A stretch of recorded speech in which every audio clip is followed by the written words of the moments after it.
dapat pahalagahan. May mga nagsasabi rin, may mga nagpadala ng email, either sa National Ethics Committee na ni Chancellor Berroya at saka sa FRED, yung mga Philippine Research Ethics Board. Meron nag-email kahit sa ibang bansa, nagsasabi, ako po si ganito, gusto kong mag-research. Kailan kanino po kami hihingi ng pahintulot. At ready na daw silang magpunta. Pero, hindi nila alam kung ano ang kanilang gagawin. Hindi nila sinasabi kung meron silang contact dito sa Pilipinas. Basta gusto lang nilang tumating. Ang naalala ko noon medical tourism. Pero sa kaso nito ay research tourism o disaster tourism. So, well, hindi ko na palalamin pa pagsasalita tungkol dyan sapagkat yan ang isang tatalakayan ng ating pagsasalita. Ang isa namang experience na may kwento sa akin, isang kaibigan kong fire assistant galing sa Canada. At nung forum na yun, nagkikwento siya kung gaano silang nakatulong sa mga Africans dahil sa kanilang research. Nakalimutan ko na ang bansa sa Africa, sila nagpunta. Pero tuwang-tuwa siya na ikinikwento na malaking tulong ang kanilang ginawa. And then, nakikinig naman ako ng gusto dun sa kanyang kinikwento. Hintay ako ng hintay na magsabi siya na sila ay humingi ng Ethics Review Committee approval. Wala akong narinig hanggang natapos na siyang magsalita. So, akala ko, nakalimutan lang niya. At itinanong ko nung siya natapos ko magsalita, medyo napahiya pa nga siya. At ako napahiya din sapagkat ayaw mo siyang napahiya. Pero, nagtatanong lang naman sa kagustuhan nga rin na makatulong. Merong NGO na nakilala siya doon sa Africa. Sabi ng NGO, sumama kayo sa amin dahil marami kami contacts dyan. Pero hindi yan, wala silang pahintulong na magsagawa ng isang research. So, dalawang halimbawa na nagpapakita sa akin kung paano yung mga tao gustong tumulong ay sa kanilang paggustuhan tumulong. Kung minsan nakakalimot na merong tamang paraan ng pagtulong. At yan ang maririnig natin dito sa ating pagkakasalitaan. So, dyan ko natatapusin namin ang kanyang remarks at ako'y natutuwa na halos puno ng ating session na bago dito sa panel session ito, papakita ng kung paano karami ang interesado sa ganito mga aspect ng research.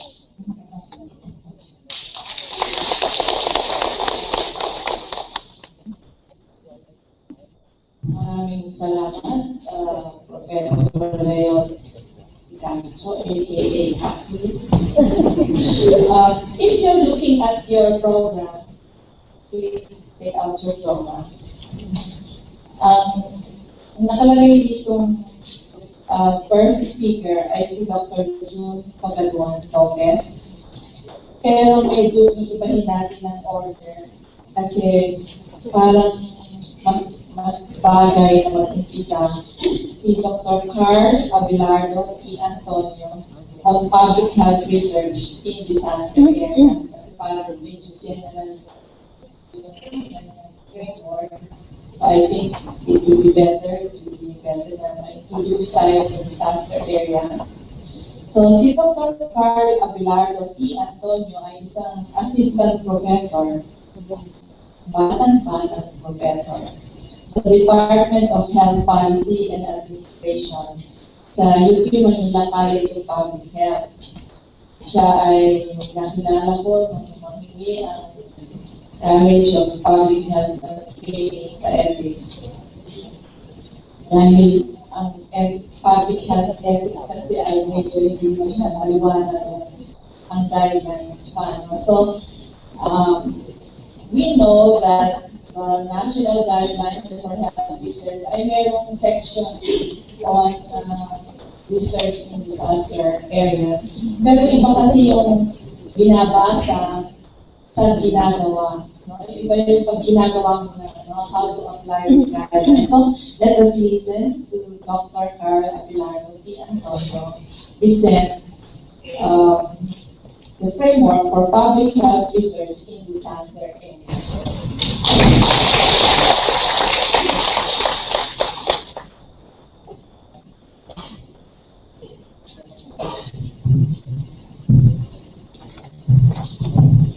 Good afternoon.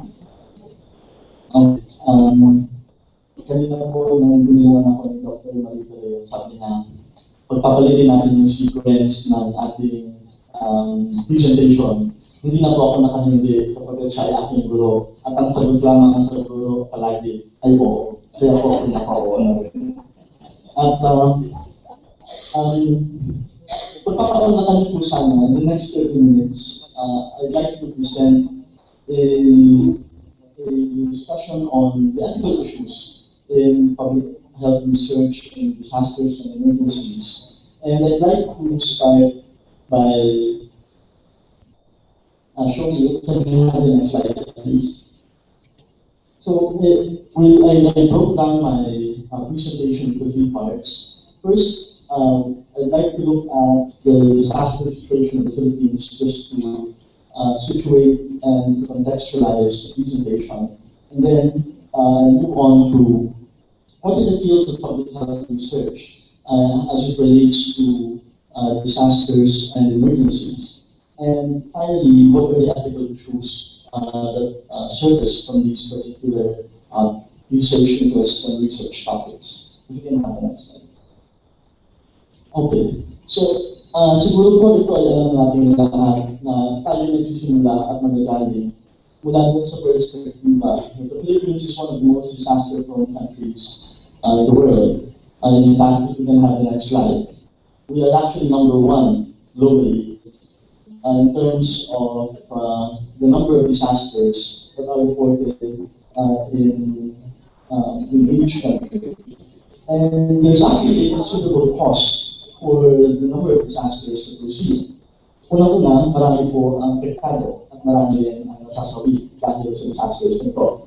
If you notice, 12.6% on the average, about 12% of the population is affected by disasters. So we are already 100 million as of last month, it's about 12 million Filipinos.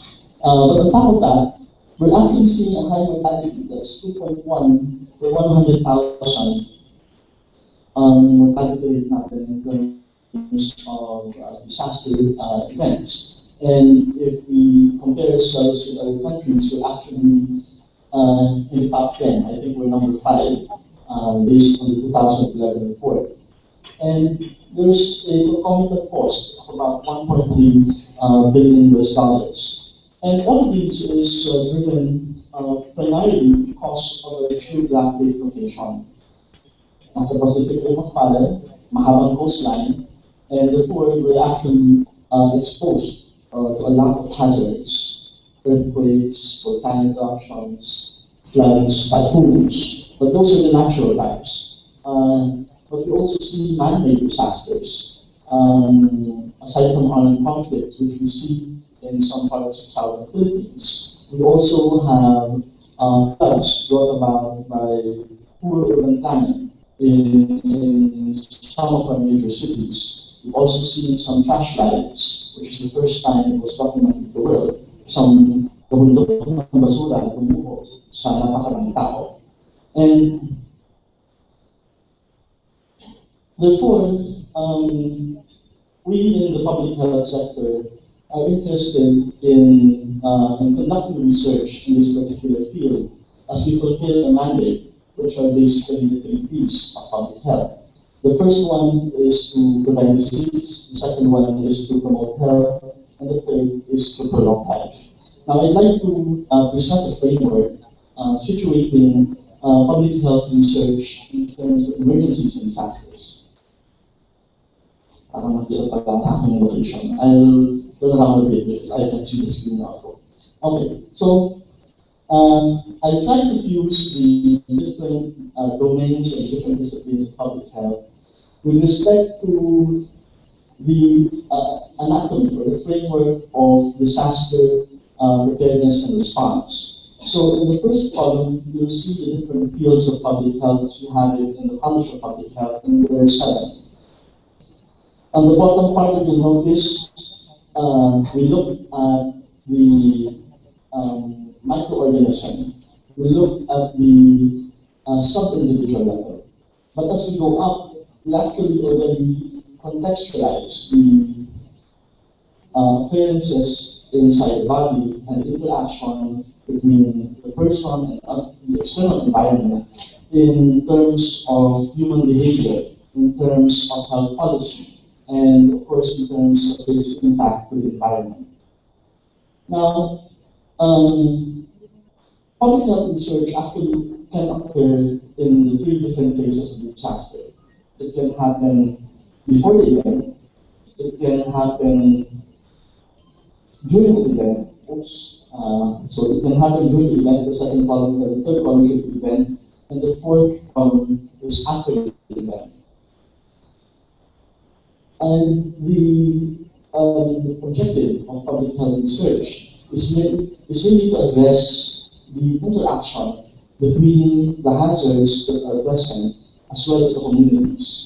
That is to say, we want to reduce the risks that are attendant to a particular disaster by preventing a hazard or mitigating a particular hazard, reducing the vulnerabilities of populations, and increasing the capacity of these communities to respond to particular disasters.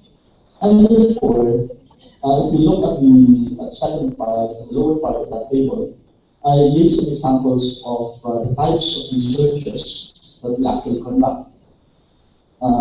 We're actually interested in looking at what are the mechanisms of health and wellness at some individual level. For instance, during the time of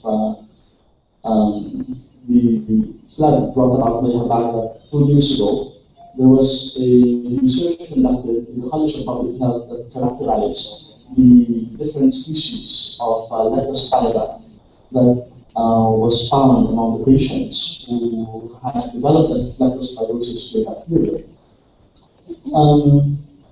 We're also looking at health services research, addressing the questions or concerns regarding the resources, organizations, the planning, provision, and policies around health services. And so somehow we're actually interfacing with the social sciences and we're using the disciplines and the methods of economics, of psychology in conducting these particular types of researches.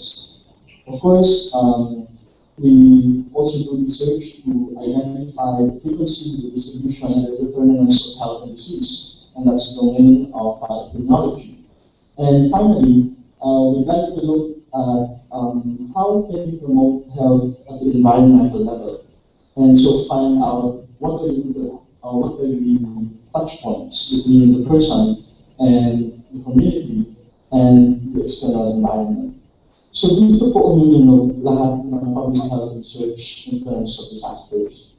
And in the pre-event phase, the ethical considerations are not very much different from the ones that we know of that apply to normal situations, because this is during or this is before a disaster occurs. However, as we move towards the event and the post-event phase, dumadami at lumalago po ang ethical issues na lumalabas. Particularly because during the event phase, we actually transcend the definition of vulnerabilities that's found in ethical guidelines. So nagsasabi lang na vulnerable population ay yung mga bata, yung mga matanda, yung mga may kapansanan. Ngunit sa panahon ng isang disaster, it could be an entire community that is rendered vulnerable. If you can have the next slide, please. And this is because of the nature of a disaster event, which is a serious disruption in the functioning of a community. You take out all the systems, you take out all the organizations that are functioning in that community during a particular disaster situation. Next slide. I'm borrowing this slide from Abramson in a presentation from Columbia University. And the proposition is that it's actually during the acute phase of the disaster when individuals, when communities are most vulnerable. Simply because that's also the time when there's so much social disorder, there's so much chaos. You bring down the lifelines, you take out all the systems that are supposed to protect the individuals. And at that point, people are actually looking for interventions that alleviate the current condition. Sa panahon yun, hindi na nila napag-iiba kung ang ginagawa ba sa kanila ay research, kung ang ginagawa sa kanila ay tulong based on the established interventions that we know of.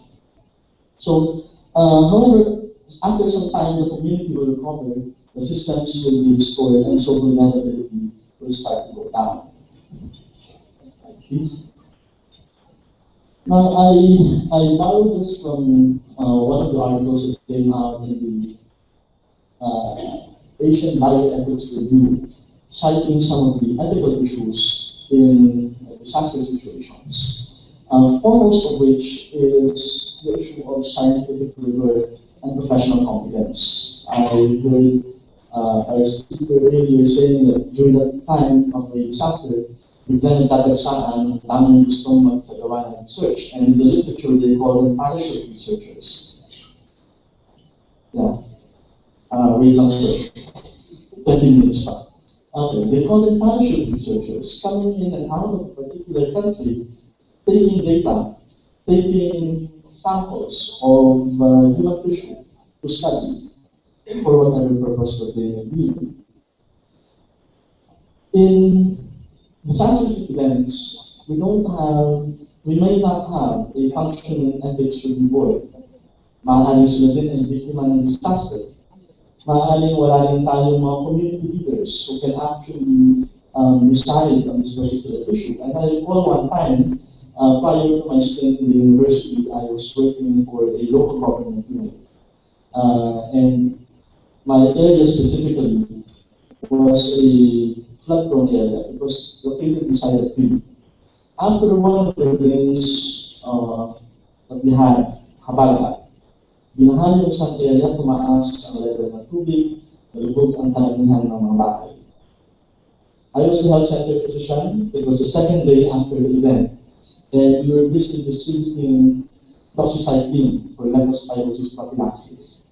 Biglang may dumating ng mga estudyante sa aking health center, kumakatok at nagtatanong at nagpapaalam, magsasagawa daw sila ng research doon sa aming area.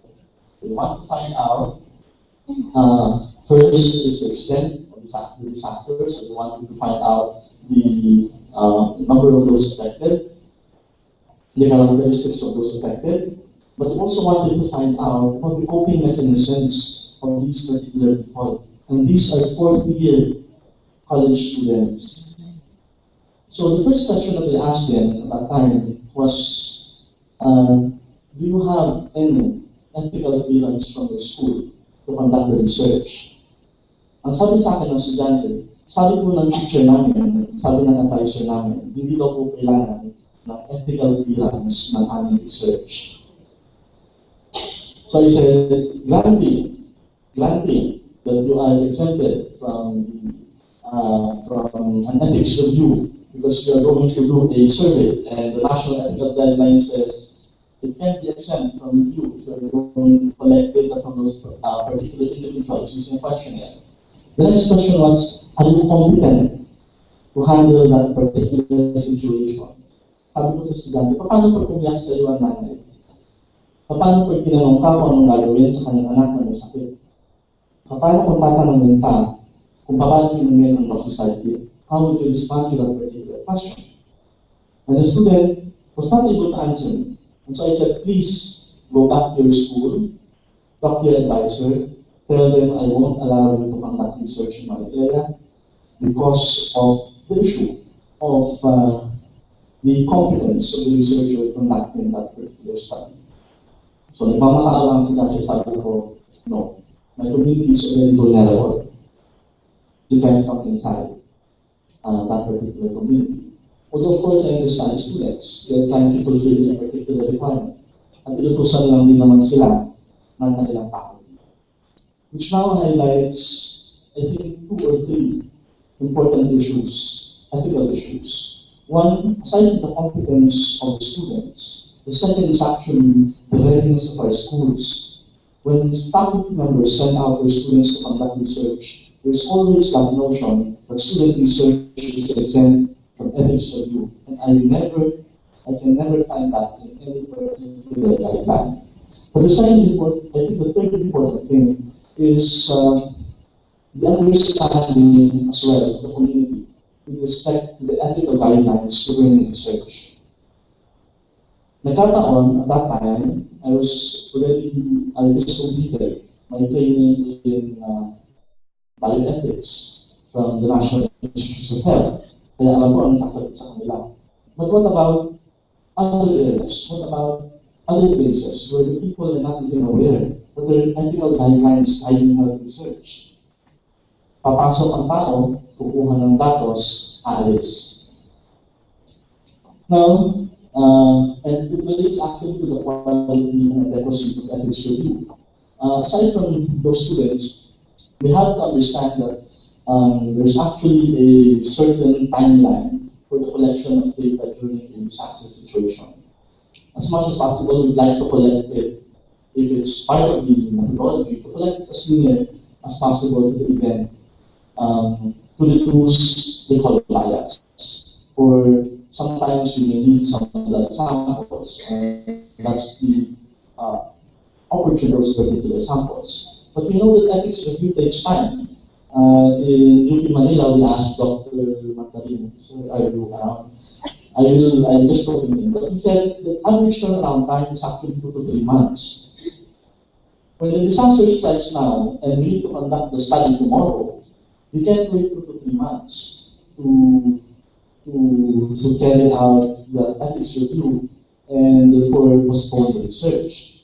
However, we are also not comfortable with the idea of fast-tracking the ethics review process at the expense of the quality of the review that's being conducted. Kung pipirmahan na lang para magawa na lang ang research. Of course, that's totally unacceptable. The third one is actually of undue inducement. People come into communities after those who respond after a disaster. The conception of the community individuals, or the community members, is that these people are coming in to bring help and aid to their community. Tapos, may hahalo at sasabay, magsasagawa ng research. They're actually falling in line waiting for food, waiting for clothes, waiting for a blanket. And what you have is a questionnaire. What you have is a syringe to extract blood. And at that particular point, people will actually find it hard to differentiate whether what you're doing is a proven intervention or it's actually just an experimental intervention on your part. At that point, tatanungin natin, sila ba ay may kapasidad pa upang magbigay ng independent judgment on whether they want to participate or not. Kung ilan na sila dun baka kasi may naibigay tayong iba, baka may naibigay tayong tulong. Baka pag sinagutan ng questionnaire, magbibigay tayo sa kanila ng kaunting pagkain o ng kaunting pera upang tulungan magbalik ang kanilang bahay. Of course, there's always the unequal burden. Darating ang researcher sa community, kukuha ng datos sa alis, sa kanyang pamamalagi sa komunidad, makikihati sa kakarangko ng resources na meron sa community na yun. In disaster preparedness, we teach the responders to become self-reliant. Dapat pagdating doon sa community, you do not become a burden to that particular community. But our researchers aware of that particular situation. Baka pupunta sila sa airline, dala nila ay pera, wala silang mabibili pagkain, wala silang matutulog ng bahay, wala silang mapagkagamitan ng kanilang credit card. And so what do? They compete for the scarce resources that are available in that particular community. And of course, the issue of distributive justice. Of course, you will not ask all the people to respond to your questionnaire.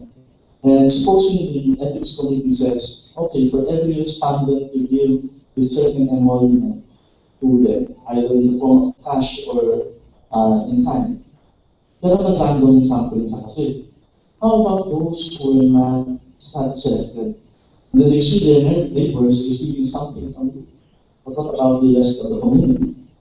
And of course, finally, the issue of dissemination of results. Especially the researcher is coming from another country or is funded by or is backed by huge funders and sponsors.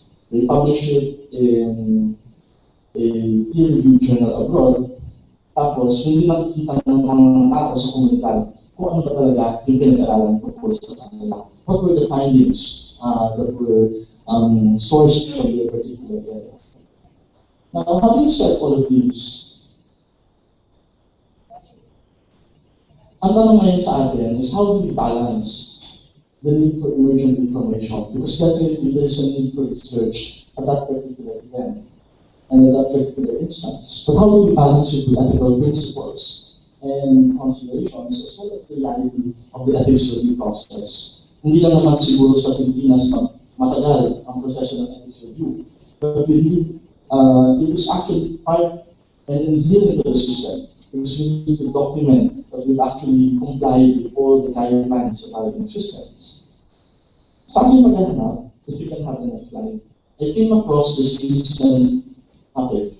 So unang-una, kailangan natin tanggapin na ang lahat po ng batayang prinsipyo ng ethics in research still apply when it comes to research in disaster areas. We must still uphold respect for persons. We must still balance the benefits against the risks that they are subject to face, and then we must also uphold justice. And I'd like to share with you this nice framework. It was published in January of this year. So I'd like to propose this for most of us who are conducting research in disaster situations as a guide on how to go about the appraisal, the actual appraisal of particular researches, and go briefly into each one. The first part and the first criteria, if you know, this is like a pyramid.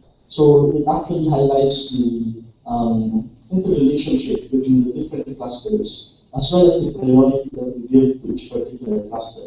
So the first cluster is on emergency context and requirement, and I think this is a fundamental question that researchers must establish. Kailangan ba talagang sa disaster situation kuhanin ang datos natin? Is it exclusive to that particular disaster event? Or can the researcher get the data at a later time or in a different setting? And also,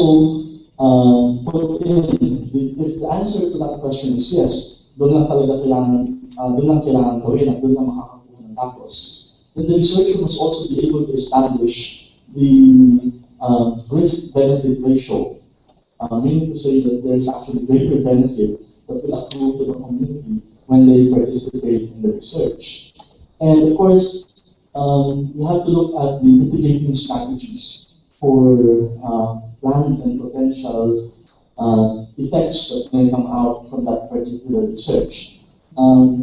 Pwede kasi kayong during our training in bioethics in the College of Public Health, when we start interviewing patients, when we start interviewing community members, asking them about their experience during that disaster, and you uncover a particular member of that family suffered an injury or suffered a disease? Do you have an established referral network to where to point that particular person? Baka kasi mamaya pinagtanong lang natin doon sa ating work plan. You gather the data on X day, and then you start data processing, and then we start data analysis. But you never account for the other circumstances that may arise. Next slide, please. Alright. The second part is actually now on the design of the research. And this is asking the question of the validity and the feasibility of conducting the research in that particular situation, which is not far from what we're actually doing in the ethical appraisal of other researchers. Of course, the next question is, do we have an existing, has it undergone ethical review, or do we even have existing ethics review boards after a disaster? And one of the recommendations actually to address this particular situation is to have a sort of a bank of pre-approved protocols that are intended for use during disasters, but which will be activated only during a disaster event. Unfortunately for that, most of our funders will not give money for those types of researches because these are high-risk, low-probability events. Sabihin natin, may gusto ko mag-conduct ng research. Metro Manila will experience a 7.2 magnitude earthquake. Sabi nila, it happens every 400 to 600 years, and we are in the 400th year. Definitely, my funder cannot wait for another 200 years for that event to happen if I'm going to develop a protocol. But taking out of the lessons of the previous disasters, maybe it's something that can be done. Alam natin, ang baha dumarating, ang bagyo dumarating, ang lindol ay naraganap. And therefore, those who are interested in disaster research can have a set of protocols ready. The other one is, the other recommendation is actually for ethics review members to allow for what they call a rolling review. The rolling review happens when only parts of the protocol is approved, and then there are certain aspects that are not approved by the ethics committee. And so what can be done is actually for the ethics committee to work hand in hand with the researcher in addressing the gaps and the deficiencies in the protocol, while actually carrying out the other parts na wala namang ethical issues. Next slide, please. Okay. At siguro ito ang isang mahalagang bagay na palagi nakakalimutan is the community engagement with respect to that research. As I said earlier, the whole community has become vulnerable because of the disaster event.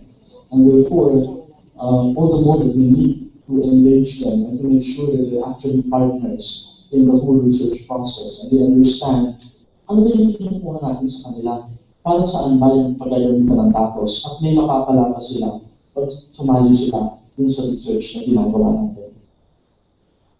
And of course, the cultural context is very important. May mga grupo sa lipunan. Pag may dumating, maganda ang bihis, magdala ng papel, at wikang English ang ginagamit. Nahihiya at ang sagot na lamang ay oo. Kung sa normal na panahon ay meron silang mga leaders sa komunidad na poprotekta sa kanila. Sa panahon ng disaster, yung taong poprotekta sa kanila, kung hindi man siya nagigiltima, ay maaaring busy sa pag-responde sa pangangailangan ng ibang tao. And therefore, we also need to take these ideas into consideration. Next slide, please. Once we've established all those things, the next question is, ano ba mapapala ng community when they join the research? And we're actually enjoying to conduct research in disaster areas only for topics or for questions that will actually directly benefit the community. Kung ang palagi natin isasagot ay the benefit of the community is indirect, it will contribute to knowledge, baka hindi tayo tanggapin ng komunidad, and it might not actually be a justifiable proposition on our part to conduct that research in that particular community. Of course, one of my areas of interest is the privacy and confidentiality of data. Pumunta ka sa lugar, ang sabi mo sa protocol, we'll encode the data in an encrypted device. But the place does not have electricity. And so you're carrying around in your bags the data that you've collected from the community. So how do we address that? Then you're going to bring that data from the disaster site to wherever your institution is.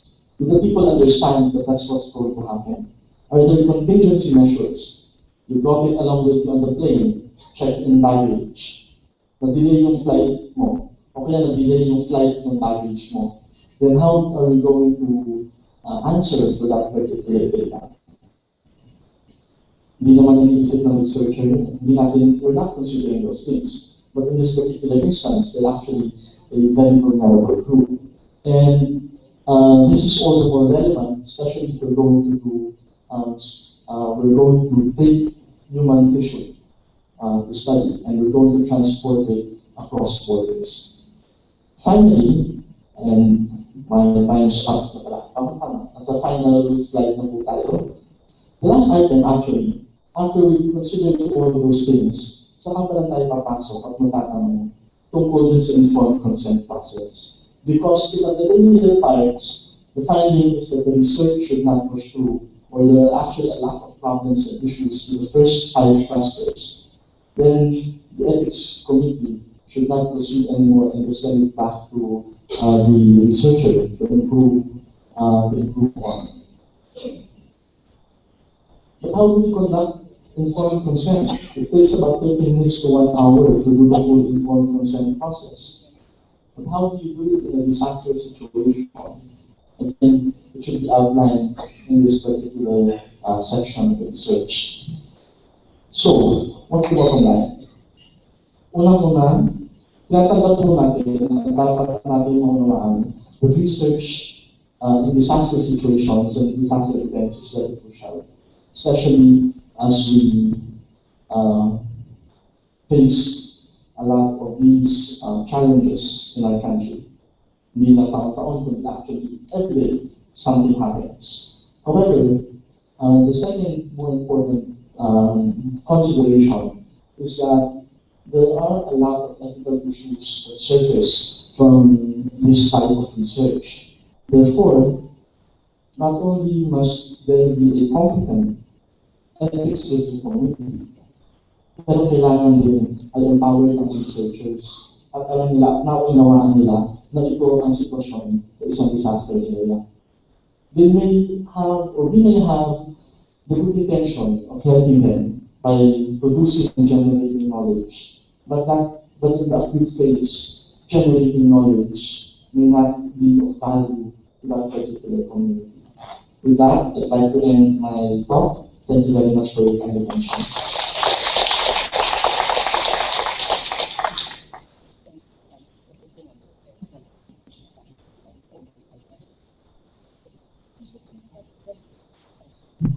That Professor Kerr has provided us a very good background and framework so that we can proceed to the other topics this afternoon. The next speaker is Dr. Jeanne Lopez. She is a professor at the College of Medicine, Department of Psychiatry. She's a psychiatrist, but I know Jeanne as more of a social scientist. Sa mga disasters siya nagpupunta, sa mga tanda ko yung nagpunta sa East Timor, nakipag-halubilo siya sa mga giyera patani sa East Timor. So I think that we made a very good choice of a speaker to talk about how to do mental health research among traumatized populations.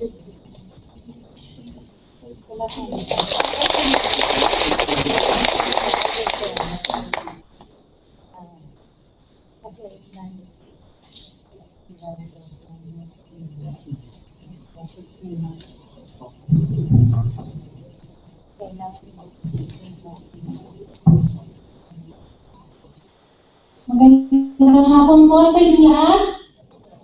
Nangigising lang ako. Kasi alam ko ito ay oras de peligro. Maraming salamat. Ako'y lubos na nag-aalala. Converse pa lang.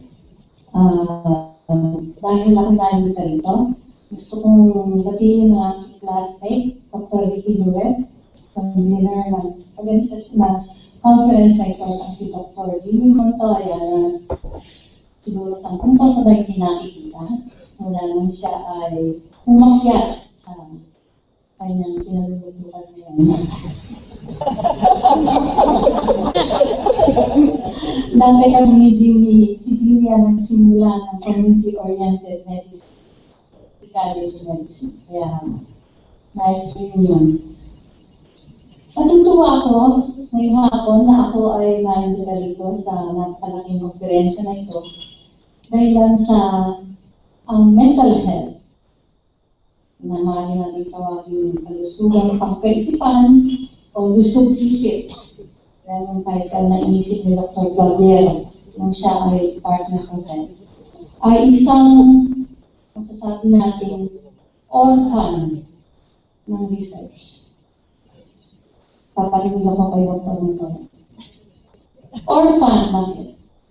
Ito ay isang bahagi ng ating kadalubhasaan na hindi gaano nabibigyan ng importansya. At marami pa rin ang paniniwala at pagkaintindi sa mental health ay para lamang sa mga baliw. Diba? Pag sinabing mental health, ang pumapasok sa isip natin ay mandaluyot. Ngunit dahil lang sa mga sunod-sunod na mga bagay na hindi natin inaasahan at labis na nakapagbigay ng pagdurusa ng ating mga kababayan Pilipino, ang usaping lusog isip ay siyang nagiging napaka-importante at binigyan na rin ng atensyon kasama ng ating media. Kung natatandaan niyo pa, bago dumating ang Yolanda, mayroon tayong Zamboanga siege.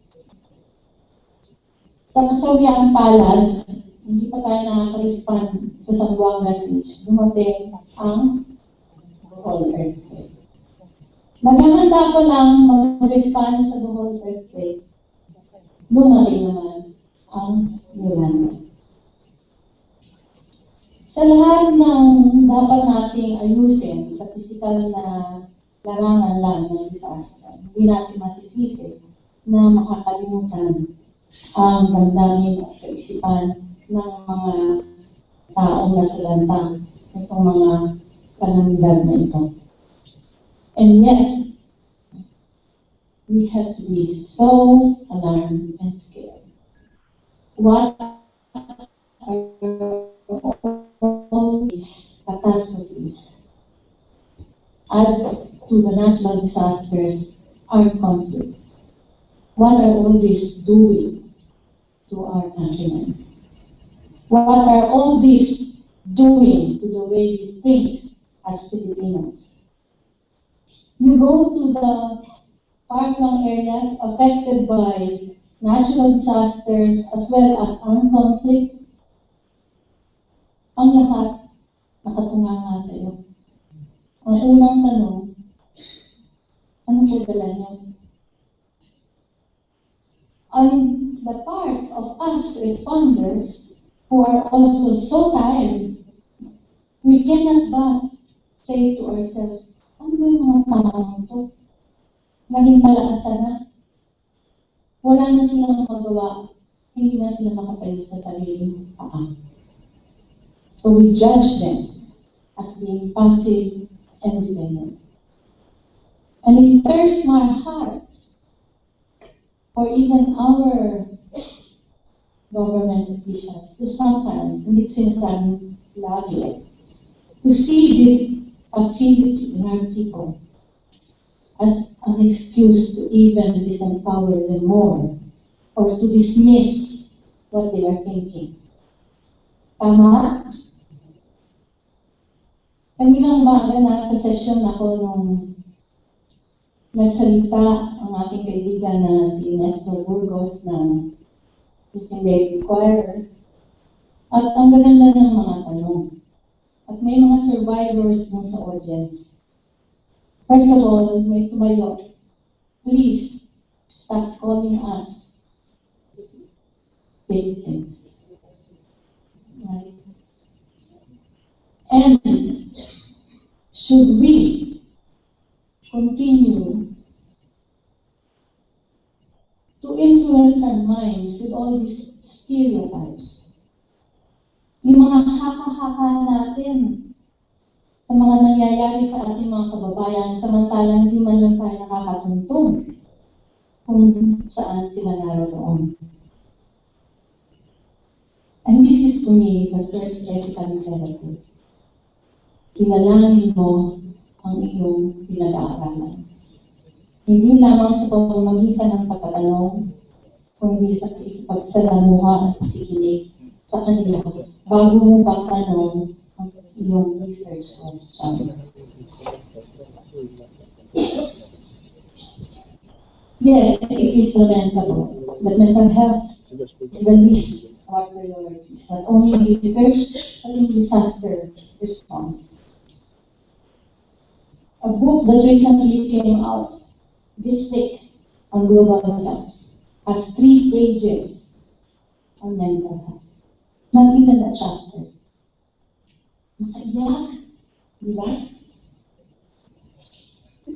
And that's probably because mental health to a lot of people is abstract. It cannot be quantified, basically, except if you want to count the number of people who are committing suicide, who are depressed, who are complaining of symptoms that are very, very obvious, like psychotic symptoms. I go to Leyte, I hear from the Provincial Health Office report, there are 30 psychiatric breakdowns in one area near Ormo. Yung madaling bilangin yun eh. Di ba? Pero sa 15,000 namatay at milyong namatayan, hindi ganun ka-importante yung datos na yun kung ilan yung nasiraan ng balik. When I asked for funding for not even research, for psychosocial intervention for disaster, ang sagot sa akin, I'm sorry, hindi yan na priority kasi hindi hirap bilangin. Ang gusto namin, bilang ilang rural health unit na naitayo, diba? Kung ilang gamot ang napamamigay, sensya na kayo kung para akong humingi pa sa frustration. Isa pang problema natin, hindi matawag kong ground zero mentality. May lumapit sa akin isang grupo of a big university in the United States 3 weeks after Yolanda, wanting to conduct a child protection workshop in Tacloban. Of course, pinagyan sila ng DOH because it is a ridiculous idea, right? But, naive as we are and as hungry as we are, we agreed to have them organize the child protection workshop. But with one condition, it's not going to be on ground zero. It have to be Manila. And you bring the responders to Manila. Right? In those sense, it is our ethical responsibility to put our foot down. Because for as long as we have the CNN syndrome, which means for as long as CNN is still talking about our disaster, we get money And all these guys are really wanting to come to ground zero. Because why?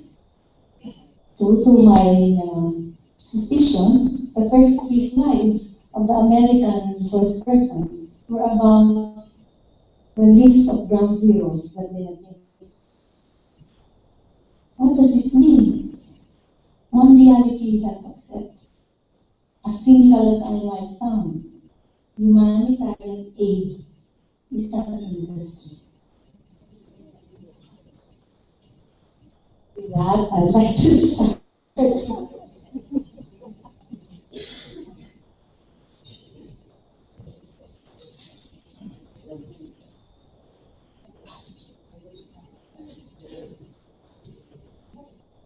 The earthquake yung Untitled. So, I'd just like to show a few pictures of San Jose Tacloban, where we started working for more than 2,000 casualties from Miranda. So this is the local church where people have put on ribbons to commemorate the dead.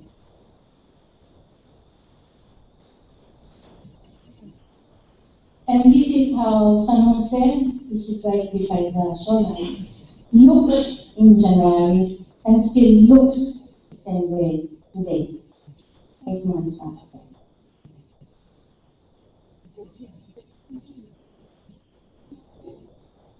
San Jose is located at the tip of, you see the little peninsula or hook, that is where San Jose is. And the reason it is so worst affected is that napagitnaan sila ng dagat. Kasi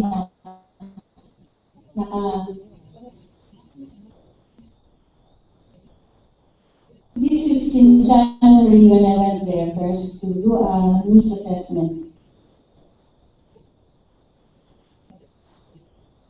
And from the needs and resource assessment, we came up with this proposal to do a participatory action research in 2 barangays that are heavily affected with very high casualty in area of San Jose. We called it Balik Kalipay, as you Cebuanos and Visayas will know. Balik Kalipay means return to happiness. What are the objectives of this project, proposed project? Describe the psychosocial experience of the survivors in the aftermath of Typhoon Haiyan in terms of current needs and problems, factors that enhance resilience, internal strengths and external support, factors that increase vulnerability and hinder recovery.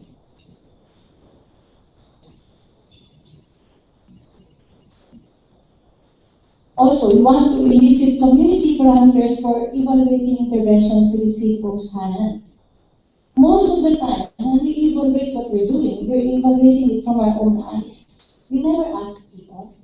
Hindi natin sila tinatanong, ano bang epektibong nagawa dito sa inyo? Marami silang kwento na hindi natin narinig. Alam niyo ba yung isang intervention sa Leyte kung saan kasama sa relief goods ng mga teacher ay lipstick. Okay? The bright people of Manila thought that maybe what is important to the teachers ay mabalik yung kanilang mga kagandahan, ang kanilang beauty sa gitna ng Yolanda. And this is really, I think, in fairness, hindi naman masama ang intensyon, to make teachers feel better, feel good, at mabalik daw ang kanilang mga dignidad at pagharap sa kanilang mga estudyante. Pero mangiyak-niyak ako nung narinig ko yung kwento ng isang teacher na, Ma'am, nakakuha kami ng memo na gamitin daw ang mga lipstick at mag-high heels daw kami kasi darating si secretary. Ma'am, hindi ko nga mahanap yung aking panty.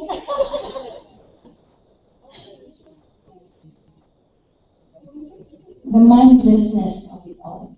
When we do not ask people what they want and what they need. Therefore, in the midst of our idea of trying out a mental health and psychosocial support intervention, we felt that we had to know from the people's own eyes first, their own eyes, their own hearts, and their own minds what they need. At hindi kami ang magdadala at magsasabi sa kanila na ito ang kailangan nilang matutunan. We want also to train community health workers